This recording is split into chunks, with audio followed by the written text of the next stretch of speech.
الحمد لله رب العالمين والعاقبة للمتقين والصلاة والسلام على سيد الأنبياء والمرسلين وعلى آله وأصحابه الطيبين الطاهرين أما بعد فأعوذ بالله من الشيطان الرجيم بسم الله الرحمن الرحيم إن الله مع الذين اتقوا والذين هم محسنون صدق اللہ العظیم۔ میرے پیارے آقا صلی اللہ تعالی علیہ وسلم کے پیارے دیوانوں، جس آیہ کریمہ کی تلاوت کا میں نے شرف حاصل کیا، اس سے متعلق کچھ معروضات پیش کرنے سے پہلے آقا کریم رؤوف الرحیم علیہ التحیۃ والتسلیم کی بارگاہ میں جس طریقے سے میں پڑھاؤں عقیدت و محبت میں ڈوب کر اسی طریقے سے درود و سلام کا نذرانہ پیش کریں۔ الصلاۃ والسلام علیک یا رسول اللہ، الصلاۃ والسلام علیک یا حبیب اللہ، الصلاۃ والسلام علیک یا نبی اللہ، الصلاۃ والسلام علیک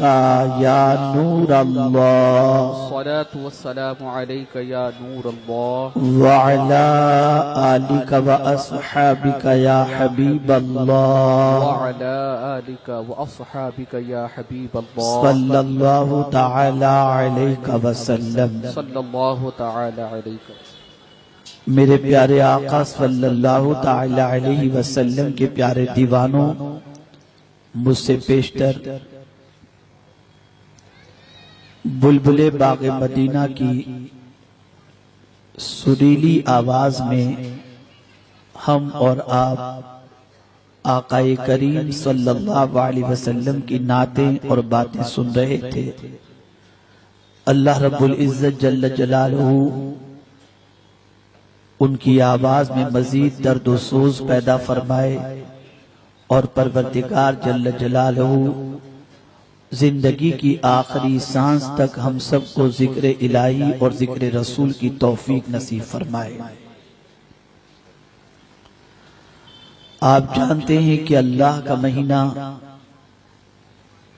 محترم مہینہ، ہم سے ہماری زندگی میں شامل ہو چکا ہے، اور ہم اپنی زندگی کے لمحات ماہ رجب المرجب میں گزار رہے ہیں، جس کی حرمت کا اعلان اور جس کے عظمت والے ہونے کا اعلان اللہ نے اپنی کتاب اور حضور صلی اللہ علیہ وسلم نے اپنے ارشادات کے اندر واضح فرمایا ہے۔ آج میں چند ضروری باتیں آپ کے گوش گزار کرنا چاہتا ہوں، حالانکہ یہ محسوس کر رہا ہوں کہ جس جگہ پر آج یہ جلسے کا اہتمام ہے، قرب و جوار میں کسی اعتبار سے کچھ نہ کچھ شور و گل اور کچھ نہ کچھ چیزوں کی آواز آپ کے ذہن کو دوسری طرف مائل کرتی ہوں گی، لیکن میں چاہوں گا کہ جتنی دیر بھی آپ بیٹھیں، کوشش کریں کہ اپنی توجہ گفتگو کی طرف رہے، تاکہ ہو سکتا ہے کہ کوئی بات دل کے نہا خانے میں اتر جائے اور اس پر عمل کرنے کے بعد دنیا اور آخرت دونوں سنور جائے۔ میرے پیارے آقا صلی اللہ تعالی علیہ وسلم کی پیارے دیوانوں، دنیا کے ہر چھوٹے کا ارادہ ہوتا ہے کسی بڑے سے اس کا تعلق استوار ہو جائے، ہر کمزور، ہر چھوٹا بڑے سے اپنے تعلقات کو مضبوط کرنے کی ہمہ وقت کوشش کرتا ہے، اور اس کے لیے جو کچھ کرنا پڑے وہ کرنے کے لیے تیار ہوتا ہے۔ آپ دیکھتے ہیں کہ دنیا میں جتنے بھی انسان عام طور پر بڑے کہلاتے ہیں، ان کے قریب ہونے کے لیے انسان کو نہ جانے کتنی صعوبتیں برداشت کرنی ہوتی ہیں، کتنی تکالیف سے گزرنا ہوتا ہے، اور نہ جانے کس کس طریقے کے حربے استعمال کرنے ہوتے ہیں، تب جا کر کے کوئی دنیا کا ایک چھوٹا انسان کسی بڑے انسان کے قریب ہوتا ہے۔ آپ جانتے ہیں قریب ہونا کسی بڑے سے تو بہت دور کی بات ہے، کسی بڑے سے ملاقات کرنی ہو تو اس کے لیے بھی کافی پاپڑ بیلنے پڑتے ہیں اور کافی مشکلات کا سامنا کرنا پڑتا ہے، تب جا کر کوئی انسان کوئی چھوٹا کسی بڑے سے ملاقات کر پاتا ہے اور اس بڑے سے اس کا رابطہ ہو پاتا ہے۔ میرے پیارے آقا صلی اللہ تعالی علیہ وسلم کے پیارے دیوانوں، دنیا کے عام انسانوں کی سوچ اور اللہ والوں کی سوچ میں کافی فرق ہے۔ آپ سن رہے ہیں دنیا کا عام انسان یہ کوشش کرتا ہے کہ ہم کون سا طریقہ اختیار کریں انٹرنیشنل جس اسلامی کی بنیاد پر ہم کسی بڑے سے قریب ہو جائیں۔ دنیا کا عام انسان دنیا کے کسی بڑے سے قریب ہونے کی کوشش کرتا ہے اور اس کے لیے ہر قسم کے جتن کرتا ہے، لیکن اللہ اکبر، دنیا کا عام انسان جس میں کسی کو اللہ نے کسی اعتبار سے بڑائی عطا فرمائی بھی ہے، چاہے وہ دولت کے اعتبار سے ہو، چاہے وہ اقتدار کے اعتبار سے ہو، چاہے وہ سوشل ایکٹیویٹیز کے اعتبار سے ہو، لیکن میرے پیارے آقا صلی اللہ تعالی علیہ وسلم کے پیارے دیوانوں، دنیا کے ہر بڑے کی پوزیشن یہ ہے کہ دنیا کا ہر بڑا کسی نہ کسی اعتبار سے محتاج بھی نظر آتا ہے، اور خود ہر انسان کی ضرورت کی تکمیل کرنے کے لیے مکمل طور پر آمادگی کا اظہار کرنے سے عاجز بھی نظر آتا ہے۔ دنیا کے عام بڑے انسانوں کی زندگی کا جائزہ لیں تو آپ دیکھتے ہوں گے کہ بہت سارے مسائل ایسے ہوتے ہیں کہ ان سے قریب ہونے والے شخص کے بھی مسائل کو وہ حل نہیں کر پاتے اور اس کے بعد مایوسی کا سامنا ہوتا ہے، لیکن اللہ اکبر، میرے پیارے آقا صلی اللہ تعالی علیہ وسلم کے پیارے دیوانوں، اس کے مقابلے کے اندر ہم اللہ کے ولیوں کی زندگی کا جائزہ لیتے ہیں، ان کی صبح و شام کا جائزہ لیتے ہیں اور ان سے قریب ہونے والے کی زندگی کا جائزہ لیتے ہیں تو ہماری عقل دنگ رہ جاتی ہے کہ ایک عاجز و ناکارہ انسان اگر کسی ولی سے قریب ہو جاتا ہے تو اللہ کا وہ برگزیدہ بندہ، اللہ کا وہ ولی کامل اس انسان کی حاجتوں کو پوری بھی کر دیتا ہے اور اس کی ضروریات کی تکمیل کا اہتمام بھی کر دیتا ہے۔ سوال یہ پیدا ہوتا ہے کہ اللہ کے ولی کو پروردگار نے یہ قوت کیسے عطا فرمائی کہ وہ حاجت مندوں کی حاجت پوری کرے، وہ ضرورت مندوں کی ضرورت پوری کریں، وہ پریشان حالوں کی پریشانیوں کو دور کریں، وہ مصیبت زدوں کی مصیبتوں کو دور کریں؟ تو سب سے بڑی وجہ اس کی یہ ہے کہ انہوں نے اپنا تعلق سب سے بڑا یعنی پالنہار حقیقی، اس سے بڑھ کر کے کوئی نہیں ہے، انہوں نے اپنا تعلق اپنے رب سے مضبوط کر رکھا ہوتا ہے اور اپنی زندگی کے اندر ان اوصاف کو وہ اختیار کرتے ہیں جن اوصاف کو اختیار کرنے کے بعد دنیا کے انسان کے قرب کی ضرورت انہیں نہیں پڑتی، انہیں پروردگار کا قرب نصیب ہو جاتا ہے۔ پروردگار جل جلالہ نے اسی لیے قرآن مقدس میں ان اوصاف کو اجاگر کیا جن اوصاف کو اختیار کرنے کے بعد ایک انسان پروردگار سے قریب ہو جاتا ہے، پروردگار جل جلالہ کی رحمت کی معیت اسے نصیب ہو جاتی جاتی ہے۔ میرے پیارے آقا صلی اللہ تعالی علیہ وسلم کے پیارے دیوانوں، کسی عام دنیا دار انسان سے قریب ہو نہ ہو تو لباس اچھے ہونے چاہیے، کسی عام دنیا دار انسان سے قریب ہو نہ ہو تو کوئی ڈگری ہونی چاہیے، کسی عام دنیا دار انسان سے قریب ہو نہ ہو تو سرمایہ ہونا چاہیے، کسی عام دنیا دار انسان سے قریب ہو نہ ہو تو سماج میں کوئی مقام ہونا چاہیے، تب جا کر کسی دنیا کے عام بڑے انسان کا قرب نصیب ہوتا ہے۔ لیکن میرے کریم نے اپنے سے قریب کرنے کے لیے نہ لباس کی قید لگائی، نہ سرمایہ کی قید لگائی، نہ اقتدار کی قید لگائی۔ فرمایا میرے بندے، اگر تم مجھ سے قریب ہونا چاہتا ہے اور میری معیت تجھے نصیب کرنی ہے تو ایک ہی طریقہ ہے، بندہ تم متقی ہو جا، میں تیرے ساتھ ہو جاؤں گا، تو صبر کرنے والا ہو جا، میں تیرے ساتھ ہو جاؤں گا۔ اللہ اکبر۔ یہی وجہ ہے کہ اللہ کے برگزیدہ بندوں نے پوری زندگی ان اوصاف کو اختیار کرنے میں گزاری جن اوصاف کو اختیار کرنے کے بعد رب کی معیت نصیب ہو جائے، رب کا قرب نصیب ہو جائے۔ وہ عقل مند تھے، وہ شعور رکھنے والے تھے، ان کے فکر کے اندر پاکیزگی تھی۔ اللہ عز و جل نے قرآن کی معرفت انہیں نصیب فرمائی تھی، اس لیے میرے پیارے آقا صلی اللہ تعالی علیہ وسلم کے پیارے دیوانوں، انہوں نے زندگی کو اس طریقے سے گزاری کہ کوئی قریب ہو یا نہ ہو، بلکہ وہ ہمیشہ یہی چاہتے تھے ہم مولا سے قریب ہو جائیں، مولا ہم سے راضی ہو جائے، پالنہار حقیقی ہم سے راضی ہو جائے۔ اس لیے کہ دنیا کا انسان اگر بڑا ہے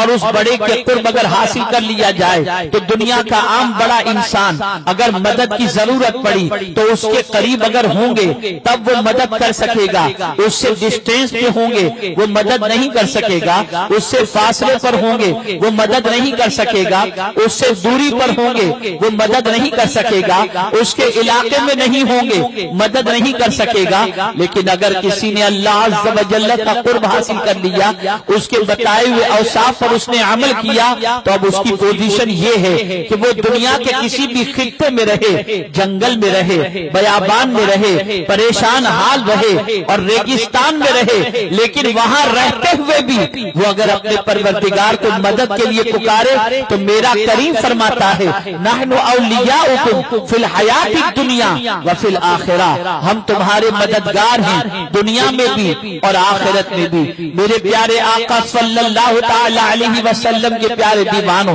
آج یہی پوزیشن ہم دنیا کے انسانوں کی دیکھ رہے ہیں کہ تھوڑی سی مصیبت کے بعد پیشانی پر شکن آ جاتی ہے، تھوڑے سے اخبار پڑھنے کے بعد انسان پر خوف طاری ہو جاتا ہے، تھوڑے سے سوشل میڈیا پر کچھ میسجز پڑھنے کے بعد انسان کی رات کی نیندیں اڑ جاتی ہیں۔ سوال یہ پیدا ہوتا ہے کہ کربلا میں 22,000 کے سامنے چند نفوس قدسیہ تھے اور ننگی تلواریں سامنے ہونے کے باوجود پیشانی پر شکن نہیں آتی، چہرے پر اداسی نظر نہیں آتی۔ اے امام ذرا یہ تو بتائیے ان تلواروں کے سامنے آپ کی پیشانی پر شکن نہیں، آپ ڈر کیوں نہیں رہے؟ تو جواب ملے گا ان کے ساتھ تلواریں ہیں، ہمارے ساتھ خدا ہے۔ اللہ اکبر۔ زندگی پوری قدرت کی معیت کے لیے، اللہ کی معیت حاصل کرنے کے لیے انہوں نے زندگی کے لمحات گزارے۔ میرے پیارے آقا صلی اللہ علیہ وسلم کے پیارے دیوانوں، اب اللہ نے قانون رکھا کہ میرا قرب جسے چاہیے، جسے میری معیت چاہیے، اس کے لیے ضرورت نہ سرمایہ کی ہے، اس کے لیے نہ ضرورت قیمتی لباس کی ہے، اس کے لیے نہ ضرورت اقتدار کی ہے، اس کے لیے نہ ضرورت کسی ڈگری کی ہے۔ ہاں بس اتنا تم کر لو، تقوی اختیار کر لو، نیکی کرنے والے بن جاؤ اور صبر کے دامن کو تھام لو، ہم تمہیں اپنی معیت عطا کر دیں گے، ہم تم سے قریب ہو جائیں گے اور تم ہمارے ساتھ ہو جاؤ گے۔ اسی لیے قرآن نے کہا ان اللہ مع الذین اتقوا والذین هم محسنون، بے شک اللہ متقیوں کے ساتھ اور نیکی کرنے والوں کے ساتھ ہے۔ میرے پیارے آقا صلی اللہ تعالی علیہ وسلم کے پیارے دیوانوں، اولیاء کرام علیہم الرضوان کی حیات طیبہ کے اندر عبادت کی کثرت ضرور ملتی ہے۔ عبادت کے سلسلے میں ان کی زندگی میں ایک لمحہ بھی غفلت کا نظر نہیں آتا۔ تلاوت ان کی زندگی میں، سجدے ان کی زندگی میں، نوافل کی کثرت ان کی زندگی میں، یہ ساری چیزیں ان کی زندگی میں ہونے کے ساتھ ساتھ جو سب سے بڑا ان کا نمایاں رول تھا، جو سب سے بڑی ان کی خوبی تھی وہ یہ تھی کہ وہ متقی تھے، اللہ سے ڈرنے والے تھے، اللہ عز و جل کا خوف دامنگیر تھا، وہ کوئی ایسا کام نہ کرتے تھے جو پروردگار کو ناراض کرنے والا ہو، وہ ظاہر میں بھی اللہ سے ڈرتے تھے، وہ باطن میں بھی اللہ سے ڈرتے تھے، خشیت ان کے دل میں اس طریقے سے بیٹھے ہوئے تھی کہ اللہ اکبر، زمانے کا کیسا بھی معاملہ کیوں نہ ہو ان کے دامن پر گناہ کا دھبا نہیں لگتا تھا، تنہائی کا معاملہ ہو تب بھی پروردگار کی خشیت ان کے دل کے اندر موجود ہوتی، اور ہر محاذ پر اپنے کریم کا خوف ان کے دامن گیر ہوا کرتا تھا۔ میرے پیارے آقا صلی اللہ علیہ وسلم کے پیارے دیوانوں، آج مسلمانوں کی پوزیشن دیکھو، مسجد میں سجدہ کرتا ہے اور سجدہ کر کے باہر نکلتے ہی نگاہیں پھرتی نظر آتی ہیں، آوارگی بڑھتی نظر آتی ہے۔ حق تو یہ ہے میں نے ایسے ظالموں کو بھی دیکھا ہے جو طواف کعبہ کرتے وقت بھی اپنی نگاہوں کو چھوڑ دیتے ہیں، حرم شریف کے باہر بھی اپنی نگاہوں کو آوارہ کر دیتے ہیں۔ اے رسول اعظم کے دیوانوں، عبادت کرنا اچھی چیز ہے لیکن عبادت کو بچانا بھی تو ضروری ہے۔ اگر عبادت کر رہے ہیں اور گناہ بھی کر رہے ہیں، اگر نیکی کر بھی رہے ہیں، بدکاریاں بھی کر رہے ہیں، تو میرے پیارے آقا صلی اللہ علیہ وسلم کے پیارے دیوانوں، نام اعمال کے اندر نیکیاں محفوظ نہیں رہیں گی۔ اللہ والوں کا سب سے بڑا کمال یہ ہوتا تھا وہ نیکی کی حفاظت کرتے تھے اور وہ اللہ سے ڈرتے تھے، اتنا ڈرتے تھے، اتنی خشیت ان کے دل میں اللہ کی ہوا کرتی تھی کہ اللہ اکبر، ہم جن چیزوں کی طرف کبھی توجہ نہیں دیتے ان چیزوں کی طرف ان کی توجہ ہوا کرتی تھی اور وہ اپنے دامن کو گناہوں سے ہمیشہ بچائے رکھتے تھے۔ آئیے میں آپ کو بتاؤں، مشائخ چشت میں سے ایک بزرگ تھے جن کی ملاقات کے لیے سلطان الہند غریب نواز رحمت اللہ تعالی علیہ تشریف لے جاتے ہیں، ملاقات ہوتی ہے، ملاقات کے بعد غریب نواز علیہ رحمت والرضوان فرماتے ہیں میں نے دیکھا کہ وہ اپنا چہرہ آسمان کی طرف نہیں کر رہے بلکہ ان کی نگاہیں جھکی جھکی ہیں اور تھوڑی تھوڑی دیر کے اندر آنکھیں نم ہو جاتی ہیں، آنسو جاری ہو جاتے ہیں۔ میں نے بزرگ سے پوچھا حضور یہ تو بتائیے آنکھوں کا نم ہونا کیوں ہے، آپ گریہ وزاری اتنی کیوں فرماتے ہیں، نگاہوں کو اس طرح سے جھکا کر آپ نے کیوں رکھا ہے، آپ اپنا چہرہ آسمان کی طرف کیوں نہیں کر رہے؟ جواب میں وہ بزرگ فرماتے ہیں معین الدین میں تمہیں کیا بتاؤں، 30 سال پہلے کی بات ہے کہ 30 سال پہلے میں نے وضو کیا تھا اور وضو کرتے وقت میں انگلیوں میں خلال کرنا بھول گیا اور خلال کرنا جیسے ہی میں بھولا اس کے بعد میں نے اس وضو کے بعد میں نے نماز ادا کی تو نماز میں مجھے سکون نہ ملا، میرے قلب کو اطمینان نہ ملا۔ میں نے سوچا آج نماز میں ہمیشہ کی طرح لذت کیوں نہیں مل رہی؟ بہت غور کرنے کے بعد میری یہ غلطی میرے سامنے واضح ہوئی کہ میں نے وضو میں انگلیوں کا خلال کرنا چھوڑ دیا اور وضو میں انگلیوں کا خلال کرنا میں بھول گیا۔ بس مان میرے دل میں یہ بات پیدا ہوئی کہ میں نے نبی کی ایک سنت چھوڑ دی جو انگلیوں کا خلال کرنا ہے، اور اس کے بعد ایک تصور ذہن میں آیا، ایک فکر ذہن کے اندر آئی، ایک سوچ ذہن کے اندر آئی، اور وہ سوچ یہ تھی کہ کل بروز قیامت آقا کریم صلی اللہ علیہ وسلم اپنے دستے کرم سے سب کو جام کوثر پیش کرتے ہوں گے، اور جب میری باری آئے گی اور اگر حضور نے یہ فرما دیا کہ رب نے تجھے انگلیاں تو اس لیے دی تھی تاکہ اس سے میری سنت پر تو عمل کرتے ہوئے خلال کر، تو نے خلال نہیں کیا، اب تیرے ہاتھ اس لائق نہیں کہ اس میں جام کوثر اس ہاتھ میں دیا جا سکے۔ بس یہ تصور مجھے آیا، تب سے لے کر آج تک 30 سال ہو گئے میں نے آسمان کو دیکھا تک نہیں، آسمان کی طرف نگاہ نہیں اٹھائی، اور اس دن سے ڈر رہا ہوں، اور جب بھی یہ بات یاد آتی ہے میری آنکھیں نم ہو جاتی ہیں کہ میں قیامت میں حضور کو کیا منہ دکھاؤں گا اور جام کوثر مصطفیٰ کے ہاتھوں سے کیسے حاصل کروں گا۔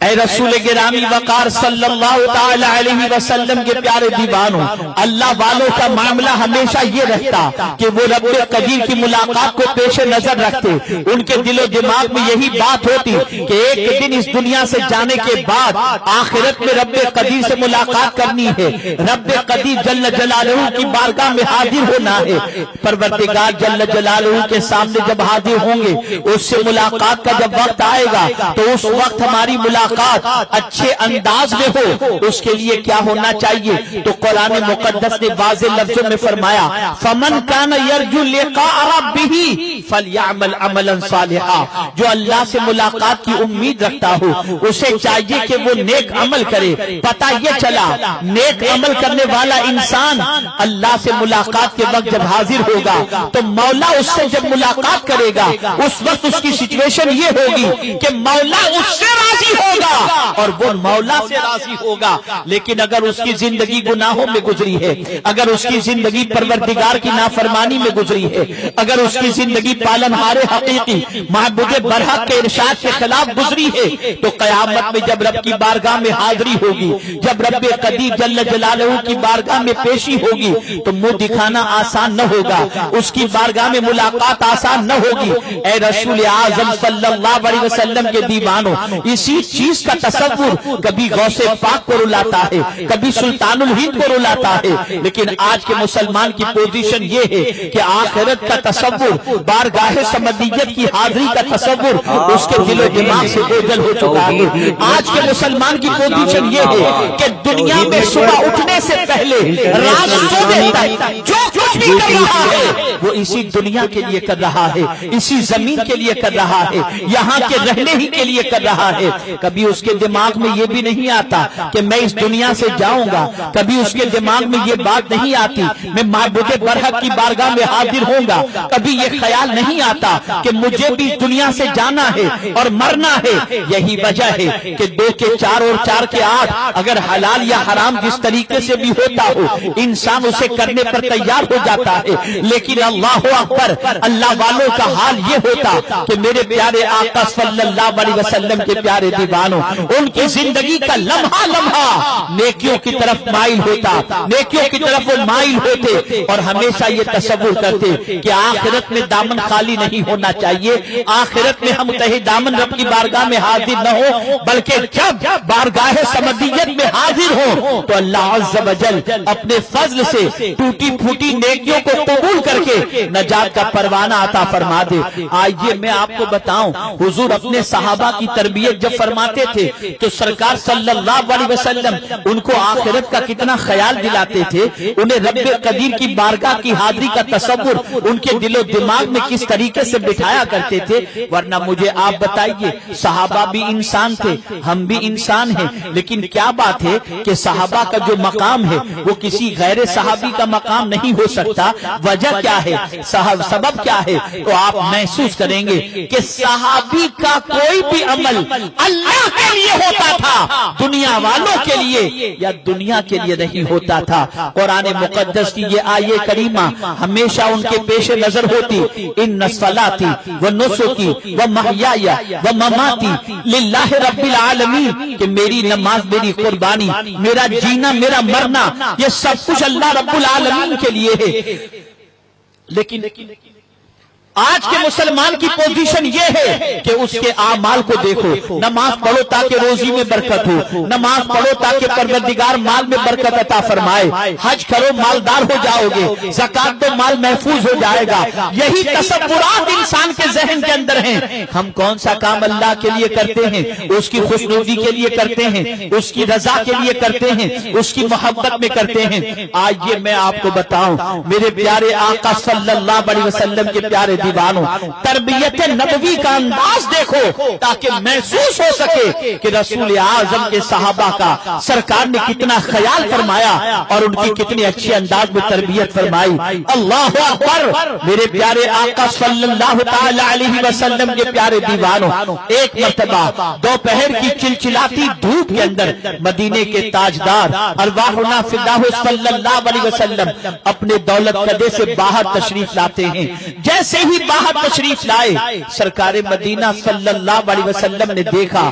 کہ شیخین حضرت صدیق اکبر اور حضرت فاروق اعظم رضی اللہ المولا تبارک و تعالی عنہ دونوں باہر ٹہل رہے ہیں۔ سرکار نے دونوں کو دیکھا، ارشاد فرمایا، ابو بکر و عمر، دوپہر کے وقت اس طریقے سے تم باہر ٹہل رہے ہو، سب ٹھیک تو ہے؟ آخر کون سی چیز ہے جس نے دوپہر کو تم کو باہر نکالا ہے؟ اللہ اکبر، صدیق عمر رضی اللہ تعالی عنہما نے عرض کیا یا رسول اللہ صلی اللہ تعالی علیہ وسلم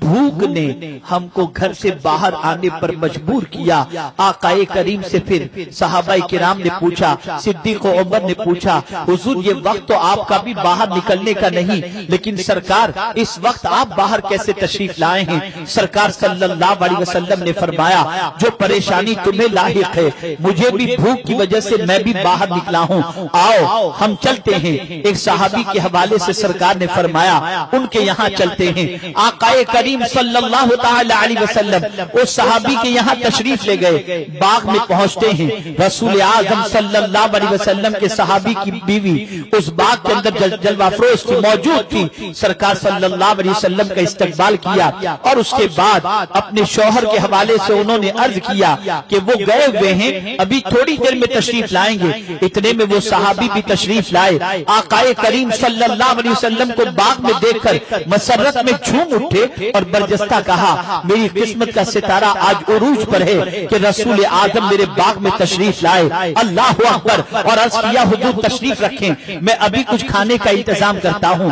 میرے آقا نے نہیں فرمایا میرے لیے اہتمام کرو، بلکہ خود وہ صحابی عرض کرتے ہیں حضور تشریف رکھیں میں ابھی کھانے کا انتظام کرتا ہوں۔ اور ایک بکری کے بچے کو ذبح کرنے کے حوالے سے وہ آگے بڑھے، سرکار نے منع فرمایا اس بکری کے بچے کو ذبح نہ کرو، بکری کو ذبح کرو۔ بکری ذبح کی گئی، گوشت تیار ہوا، اللہ اکبر، میرے پیارے آقا صلی اللہ تعالی علیہ وسلم کے پیارے دیوانوں، دسترخوان کے اوپر جیسے ہی کھانا رکھا گیا سرکار صلی اللہ علیہ وسلم نے صدیق اکبر سے فرمایا ابو بکر یہ پیالہ سالن کا اور یہ روٹیاں پہلے میری بیٹی فاطمہ کے گھر پہنچا دو، اس لیے کہ کئی دنوں سے فاطمہ نے اس قسم کا کھانا نہیں کھایا ہے۔ کھانا ادھر پہنچایا گیا۔ اس کے بعد حضور صلی اللہ علیہ وسلم، صدیق عمر رضی اللہ تعالی عنہما اور وہ میزبان صحابی کھانا کھانے کے لیے بیٹھتے ہیں۔ توجہ چاہوں گا، کھانا جب سرکار نے تناول فرما لیا، کھانا کھانے کے بعد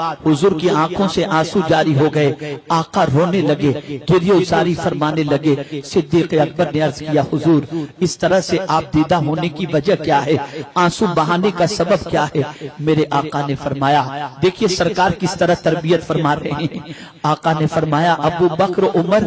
بڑا لذیذ کھانا ابھی ہم نے کھایا، جانتے ہو قیامت میں رب پوچھے گا کہ یہ اچھا کھانا کھانے کے بعد تم نے کیا کیا؟ میں اس جواب کے تصور سے رو رہا ہوں کہ قیامت میں میرے رب کو اس کا جواب ہم کیا عطا فرمائیں گے۔ میں آپ سے پوچھنا چاہتا ہوں ہمارے گھروں میں روزانہ ڈش بنتی ہے، روزانہ ہم دعوتیں کھاتے ہیں، مرغ مسلم کھاتے ہیں، کبھی یہ تصور بھی آیا کہ اس کھانے کے بارے میں پروردگار قیامت میں پوچھے گا کہ اس لذیذ کھانے کے بعد تم نے اس سے ملنے والی قوت کا استعمال کس کام کے اندر کیا؟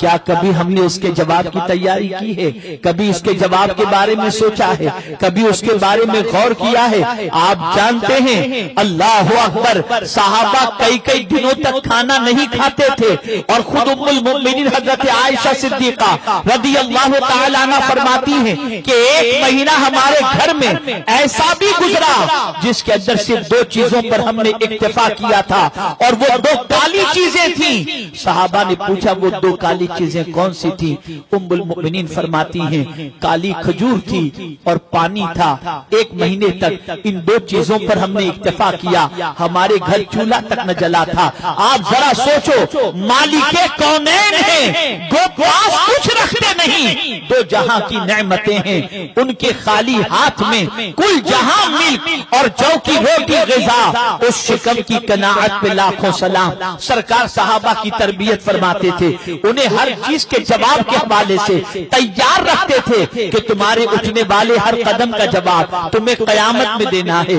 آخرت کا تصور ان کے دل و دماغ میں بٹھایا کرتے تھے، اس لیے ان کے قدم ڈگمگاتے نہیں تھے، ان کی نگاہیں آوارگی کی شکار نہیں ہوتی تھی، ان کے کان گانے سننے کی طرف مائل نہ ہوتے تھے، ان کا وجود اللہ کی اطاعت کے اندر لگا رہتا تھا۔ وجہ سب سے بڑی یہ تھی کہ انہیں پروردگار پروردگار کی بارگاہ کی حاضری کا تصور اور خیال ان کے دل و دماغ کے اندر موجزن رہتا۔ آپ جانتے ہیں، میں ایک سوال آپ سے پوچھنا چاہتا ہوں، آج غریب پھٹے پرانے کپڑے پہننے والے کو دنیا کا شخص عزت نہیں دیتا، لیکن زمین پر ایسے بھی پیون والے کپڑے پہننے والے تھے جن کی عزت بادشاہ وقت کیا کرتے تھے۔ کون نہیں جانتا میرے خواجہ کے کپڑے پر، لباس پر سینکڑوں پیون لگے ہوتے تھے، لیکن وقت کا بادشاہ بھی ان کی بارگاہ میں بھیک مانگنے کے لیے تیار نظر آتا ہے۔ اے میرے خواجہ، آپ کو یہ عظمت کیسے نصیب ہوئی؟ تو خواجہ جواب دیں گے، کیا تجھے نہیں معلوم؟ من کان للہ کان اللہ لہو، جو اللہ کا ہو جاتا ہے اللہ اس کا ہو جاتا ہے۔ نعرہ تکبیر، نعرہ رسالت، حضور داعی کبیر۔ ہم سب کے بننے کی فکر کرتے ہیں، رب کے بننے کی فکر نہیں کرتے۔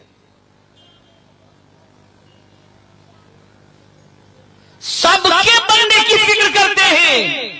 رب کے بننے کی فکر نہیں کرتے، اور اللہ والے رب ہی کے بننے کی فکر کرتے تھے، کسی کے بننے کی فکر کرتے ہی نہیں تھے۔ یہ فرق ہے ہماری زندگی میں۔ تو میرے پیارے آقا صلی اللہ تعالی علیہ وسلم کے پیارے دیوانوں، مسلمانوں کی سوچ بدلنا ضروری ہے، مسلمانوں کے افکار و نظریات بدلنا ضروری ہے، مسلمانوں کو اپنے خیالات بدلنے ضروری ہیں۔ یاد رکھو، سب کے بننے کے لیے بہت کچھ کرنا پڑتا ہے، رب کے بننے کے لیے صرف اور صرف اس کی مانو، اس کے حبیب کی مانو، وہ اپنا بنا دے گا۔ آپ جانتے ہیں، جن لوگوں نے اللہ کی اطاعت میں زندگی گزار دی، اللہ عز و جل کی خوشنودی میں زندگی گزار دی، اللہ کے فیصلے پر راضی رہنے میں زندگی گزار دی، خوشی ہو یا غم ہو اپنے رب کے ہر فیصلے پر راضی ہوتے ہیں، انہیں کوئی اپنا کہے یا نہ کہے، لیکن جب زندگی کا آخری وقت ہوتا ہے تو میرا رب اعلان فرماتا ہے، یا ایتھا النفس المطمئنہ ارجعی الی ربک راضیۃ مرضیہ فادخلی فی عبادی۔ میرے بندوں میں داخل ہو جاؤ۔ اے رسول گرامی وقار صلی اللہ علیہ وسلم کے پیارے دیوانوں، سب کے بڑھ کر تم دیکھ چکے تمہیں کیا ملا، لیکن خواجہ کس کے بنے تھے؟ رب کے بنے تھے۔ اور جب رب کے بنے تو آج آپ دیکھیں، صدیاں گزر گئیں، ماننے والوں کی تعداد بڑھ رہی ہے، خراج پیش کرنے والوں کی تعداد بڑھ رہی ہے، ان سے محبت کرنے والوں کی تعداد بڑھ رہی ہے۔ میں آپ سے پوچھنا چاہتا ہوں، کیا دیا غریب نواز نے؟ اللہ اللہ، میں تو کبھی سوچتا ہوں تو میری عقل دنگ رہ جاتی ہے۔ میں پڑھ رہا تھا اور پڑھتے پڑھتے خیال آیا کہ اللہ اللہ، اللہ والوں کی صحبت کے کرشمے بھی کیا ہوتے ہیں۔ آپ ذرا سوچو، آدمی فوراً اگر تصور کرتا ہے کہ چلو میں فلاں جگہ گھومنے کے لیے چلا جاؤں، سوئٹزرلینڈ چلا جاؤں، چلیے سوئٹزرلینڈ نہیں جا سکتے، مہابلیشور گھومنے کے لیے چلا جاؤں، آدمی مہابلیشور گیا، ہل اسٹیشن پر گیا، سکون کی جگہ پر گیا، آرام سے وہاں پر پہنچا، کھانے کا اہتمام بھی ہے، اچھی ہوٹل بھی ہے، لیکن نماز چھوٹ رہی ہے، تلاوت میں دل نہیں لگتا، نیکی کی بات کرنے میں دل نہیں لگتا، کسی چیز میں دل نہیں لگتا، لیکن اللہ اللہ جیسے ہی اجمیر مقدس پہنچتا ہے، وہاں نہا دھو کر پہلے حاضری کی فکر ہوتی ہے، وہاں نماز پڑھنے کی فکر ہوتی ہے، وہاں تلاوت کا دل ہوتا ہے، درود شریف پڑھنے کا دل ہوتا ہے، رش ہے مسجد کے اندر، رش ہے آستانے کے اندر، پھر بھی درود جاری ہے، کلمہ طیبہ جاری ہے، استغفار جاری ہے۔ پتہ چلا اللہ والوں کے قریب ہو جاؤ، تمہیں خدا مل جائے گا، اس کی محبت مل جائے گا۔ سبحان اللہ، سبحان اللہ۔ اسی لیے مجھ سے کسی نے پوچھا تھا، میں نے بھی دو ٹوک جواب دے دیا تھا۔ مجھ سے کسی نے پوچھا تھا کسی اللہ والے کو پہچاننے کا طریقہ کیا ہے؟ میں نے کہا بھائی میں دلیل کی روشنی میں بہت کم عرض کروں گا، اتنی دلیلیں میرے پاس نہیں، لیکن مختصر میں عرض کر دوں، جس کی صحبت میں بیٹھ کر تمہیں آخرت یاد آ جائے، سمجھ لینا وہ اللہ والا، جس کی صحبت میں بیٹھ کر اے رسول گرامی وقار صلی اللہ تعالی علیہ وسلم کے دیوانوں، سرکار نے قدم قدم پر صحابہ کو آخرت یاد دلائی،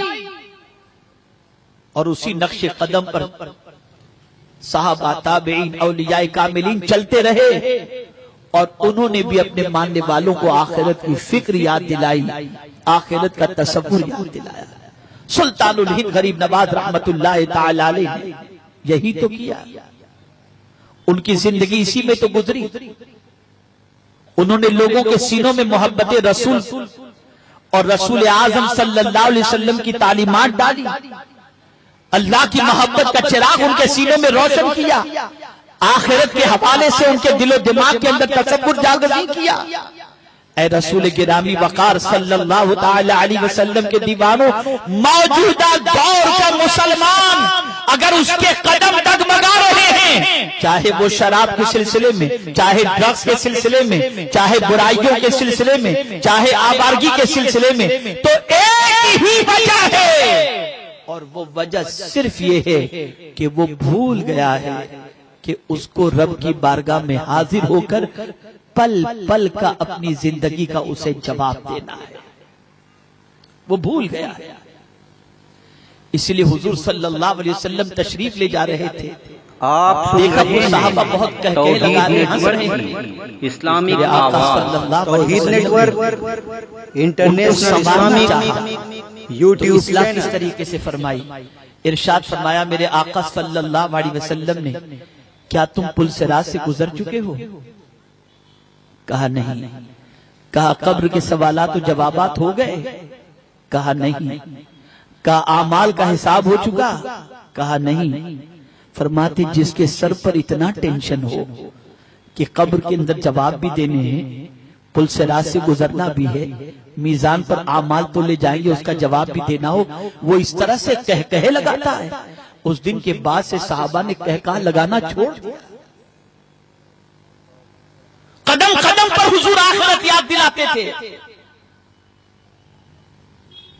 اور یہی طریقہ اللہ والوں نے اختیار کیا۔ جانتے ہیں آپ،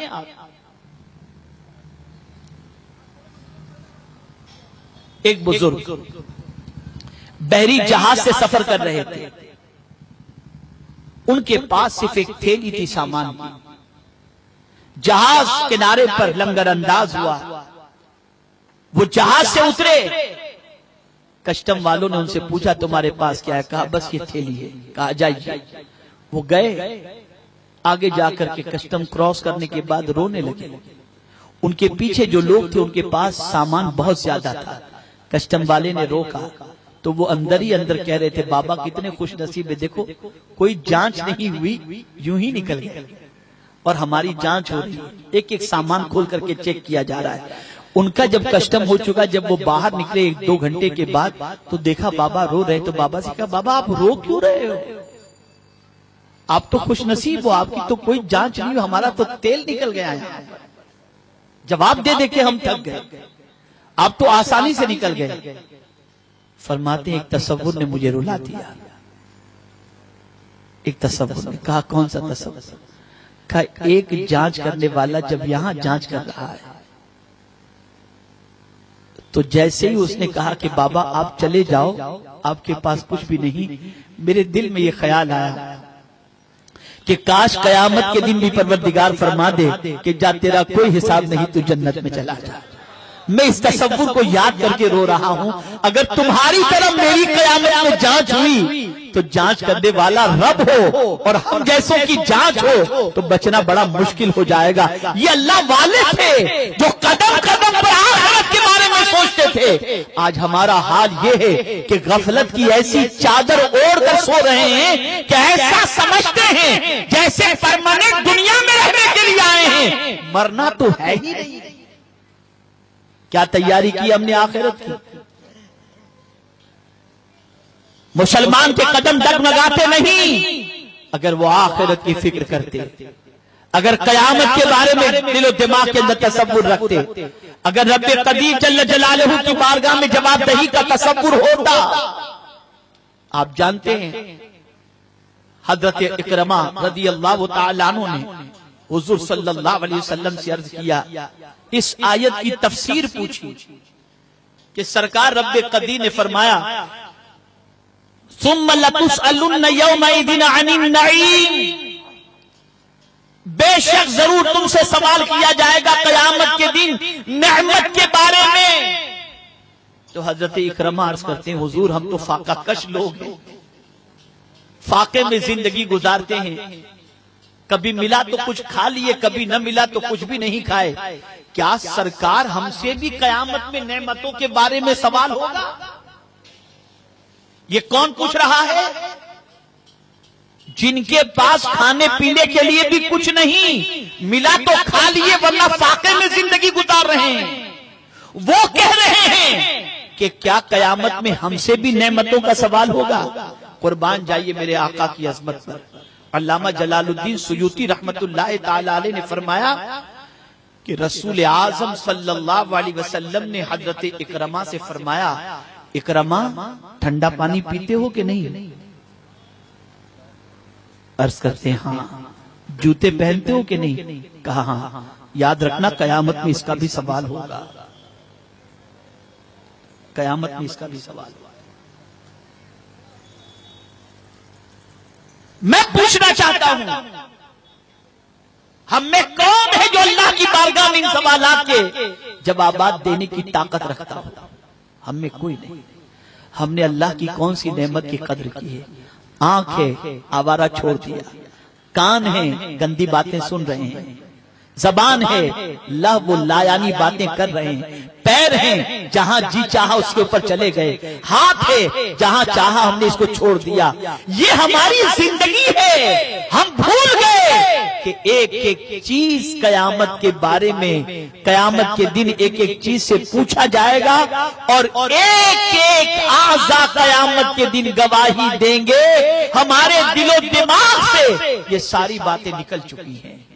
اور یہی وجہ ہے کہ ہم بزدل ہو گئے، یہی وجہ ہے کہ ہمارا دل بالکل ہر چیز کے بارے میں سوچ کر بیٹھ جاتا ہے۔ اللہ والوں کا دل بڑا مضبوط ہوتا ہے۔ میں آپ کو ایک بات بتاؤں، مجھے انگلینڈ سے میرے ساتھیوں نے فون پہ کہا کہ حضرت اس سال آپ اپنی اہلیہ کو بھی لے کر کے آئیں۔ بہت اصرار کیا انہوں نے، بہت اصرار کیا، میں نے ان کو بہت سمجھایا، بہرحال میں نے ارادہ ملتوی کیا، لیکن میں نے حضور مفکر اسلام سے پوچھا، توجہ چاہوں گا یہ بات، میں نے حضور مفکر اسلام سے پوچھا کہ حضرت ساتھی لوگ بہت اصرار کر رہے ہیں، حضرت کی کیا رائے ہے اس سلسلے میں؟ تو حضور مفکر اسلام نے فرمایا مولانا حضور صلی اللہ علیہ وسلم میدان جنگ میں بھی جاتے تھے نا تو قرآن اندازی کرتے تھے، جس بیوی کا نام آتا تھا اس کو اپنے ساتھ لے کر جاتے تھے، تو لے جانے میں کوئی مذائقے کی بات نہیں ہے، لیکن یہ تو بات ہونے کو ہو گئی، میرے ذہن میں جنگ کا میدان آ گیا۔ آپ ذرا سوچو، دشمنوں کے مقابلے میں آدمی جائے تو آدمی ہمیشہ سوچتا ہے میرے بیوی بچوں کا کون، ان کی حفاظت کا آدمی خیال کرتا ہے، لیکن حضور صلی اللہ علیہ وسلم ایسا مضبوط دل اپنا رکھتے تھے اور اپنے کریم پر اتنا توکل رکھتے تھے کہ ساتھ میں زوجہ کو لے کر جاتے تھے، اور یہ نہیں سوچتے تھے کہ ظالم کیا کرے گا، یہ سوچتے تھے میرے آقا میں بھی رہتا ہوں، میری بیوی بھی میرے رب کی امان ہے۔ سبحان اللہ، یہ توکل ہوتا تھا، یہ بھروسہ ہوتا تھا رب پر۔ آج ہماری پوزیشن کیا ہے؟ ہم سب کے بننے کی فکر کرتے ہیں رب کے لیے، کھاتے اس کا ہیں، پیتے اس کا ہیں، زندگی اس کی دی ہوئی استعمال کرتے ہیں، آنکھ کی روشنی اس کی دی ہوئی ہے، کان کی سماعت اس کی دی ہوئی ہے، زبان میں قوت گویائی اس کی دی ہوئی ہے، پیر میں چلنے کی قوت اس کی دی ہوئی ہے، لیکن اس کی ساری چیزوں کا استعمال اس کے فرمان کے خلاف کرتے ہیں، اس کے فرمان کے مطابق نہیں کرتے، اور پھر ہم یہ کہتے ہیں یہ مصیبتوں کی بجلی ہمارے گھر پہ کیوں گرتی ہے؟ کیا غریب نواز کو دشمنوں نے نہیں گھیرا تھا؟ لیکن قربان جائیے بیٹھ گئے اپنی جگہ پر، آیت الکرسی پڑھ کر حصار کر لیا، کسی دشمن کی مجال نہیں تھی کہ اس حصار کے اندر قدم بھی رکھ سکے۔ آخر ایسا کیوں تھا؟ ان کی زبان پاک تھی، پاک ان کی زبان تھی۔ اس پاکیزہ زبان سے جب آیت الکرسی پڑھتے تھے تو اس کے اثرات ظاہر ہوتے تھے۔ اے رسول اعظم صلی اللہ تعالی علیہ وسلم کے دیوانوں، مجھے آپ کو جو خاص آج بات بتانی ہے وہ یہ ہے، 3 چیزیں اپنی زندگی میں اختیار کر لو، انشاءاللہ العظیم رب قدیر جل جلالہ کا قرب بھی نصیب ہوگا، اور انشاءاللہ العظیم رب قدیر جل جلالہ کی نصرت ہر قدم پر حاصل ہوگی۔ وہ 3 چیزیں کیا ہیں؟ تو قرآن مقدس میں رب قدیر نے فرمایا ان اللہ مع الذین اتقوا والذین هم محسنون، بے شک اللہ متقین کے ساتھ اور نیکی کرنے والے کے ساتھ ہے۔ اور ایک مقام پر میرے کریم نے فرمایا ان اللہ مع الصابرین، بے شک اللہ صبر کرنے والوں کے ساتھ ہے۔ تقوی اختیار کرو، نیکی کرنے والے بن جاؤ، نیکی کرنے والے۔ پہلے تقوی کا ذکر ہے، یعنی گناہوں سے بچو، اللہ سے ڈرو، اللہ عز و جل کے خوف کو دل میں بٹھاؤ، پہلے اس چیز کو اختیار کرو، اور ساتھ ہی ساتھ نیکی بھی کرتے چلے جاؤ، اور پھر مصیبت آئے تو صبر کے دامن کو تم تھامے رکھو، انشاءاللہ تمہاری دنیا بھی سنور جائے گی اور تمہاری آخرت بھی۔ پھر زبان سے جو بات نکلے گی مولا اسے قبولیت کا درجہ عطا فرمائے گا، اور قدم قدم پر نصرت تمہیں رب کی حاصل ہوگی۔ ایک آخری بات عرض کر کے میں اپنی گفتگو کو ختم کرتا ہوں، اور وہ آخری بات یہ ہے، آپ میں سے بہت سارے شادی شدہ ہیں اور بہت سارے ایسے ہیں جو مستقبل میں شادی کرنے والے ہیں۔ میں ان کو بتا دوں کہ نکاح کرنے والا نکاح جب کرے اس کی نیت کیا ہونی چاہیے۔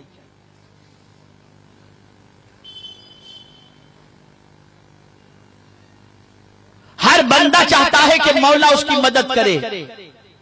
ہر بندہ چاہتا ہے کہ اللہ عز و جل اس پر کرم کی نظر فرمائے۔ آقا کریم صلی اللہ علیہ وسلم نے فرمایا 3 خوش نصیب ایسے ہیں جن کی مدد کا ذمہ اللہ نے از خود اپنے اوپر لیا ہے کہ میں ضرور ان کی مدد کروں گا۔ ان میں سے ایک خوش نصیب وہ ہے الناکح الذی یرید بہ العفاف، نکاح کرنے والا اس نیت سے نکاح کرے کہ میں اپنے دامن کو گناہوں سے پاک رکھوں گا۔ اس نیت سے اگر کوئی نکاح کرتا ہے تو وہ کہیں بھی رہے اس کی مدد اللہ عز و جل فرمائے گا۔ آج حالات بڑے پرخطر ہیں، بہت پرخطر ہیں، اور سچویشن اتنی بری سے بری ہوتی جا رہی ہے کہ العیاذ باللہ بہت ساری بچیاں جن کی شادیاں نہیں ہوتی، وہ یہ بھی نہیں دیکھتی کہ مجھ سے عمر میں کون کتنا بڑا ہے، 40 سال 45 سال کا ہے، لڑکی کی عمر 16 18 19 20 سال کی ہے، اور افیئر ہو جاتا ہے اور پھر معاملہ بگڑ جاتا ہے۔ ایسے ہی بہت سارے شادی شدہ اپنی بیویوں کے ساتھ دھوکا کرتے ہیں، اور بہت ساری شادی شدہ عورتیں اپنے شوہر کے ساتھ دھوکا کرتی ہیں، جس کی وجہ سے قدرت کی نصرت ان کے ساتھ نہیں ہوتی۔ اگر نکاح کرنے والا اس نیت سے نکاح کرے کہ اپنے دامن کو گناہوں سے پاک رکھے گا تو وہ کہیں بھی ہو اس کی مدد اللہ عز و جل فرمائے گا۔ اللہ رب العزت جل جلالہ آقا کریم رؤوف الرحیم علیہ التحیۃ والتسلیم کے صدقہ و طفیل ہم سب کو اپنے دامن کو گناہوں سے بچانے کی توفیق نصیب فرمائے، اور ہمیں اولیاء کرام کے نقش قدم پر چلنے کی توفیق نصیب فرمائے۔ سلطان الہند خواجہ خواجگاں خواجہ معین الدین چشتی رحمت اللہ تعالی علیہ کی تعلیمات کو دل میں جگہ دو، ان کے بتائے ہوئے فرامین پر عمل کرو، ان کی حیات طیبہ کا مطالعہ کرو، ان کے نام کی فاتحہ اپنے گھر میں دلاؤ اور ان کو خراج عقیدت پیش کرو۔ اگر آج ہندوستان کی سرزمین پر مسجد سے اذان کی آواز آتی ہے اور مسجد کے اندر امامت نظر آتی ہے اور اسی کے ساتھ مدارس نظر آتے ہیں اور حفاظ کرام نظر آتے ہیں اور کہیں سے اسلام کی شمع ہندوستان میں جلتی ہوئی دکھائی دیتی ہے تو یہ سلطان الہند غریب نواز علیہ الرحمت والرضوان کے احسان کا صدقہ ہے۔ اللہ عز و جل حضور سلطان الہند غریب نواز علیہ الرحمت والرضوان کے فیوز و برکات سے پوری دنیا کے مسلمانوں کو مالا مال فرمائے اور ہمیں ان کے نقش قدم پر چلنے کی توفیق نصیب فرمائے۔ وقت مکمل ہوا، انہی کلمات پر میں اپنی گفتگو کو ختم کرتا ہوں۔ وما علینا الا البلاغ المبین۔ السلام علیکم ورحمۃ اللہ۔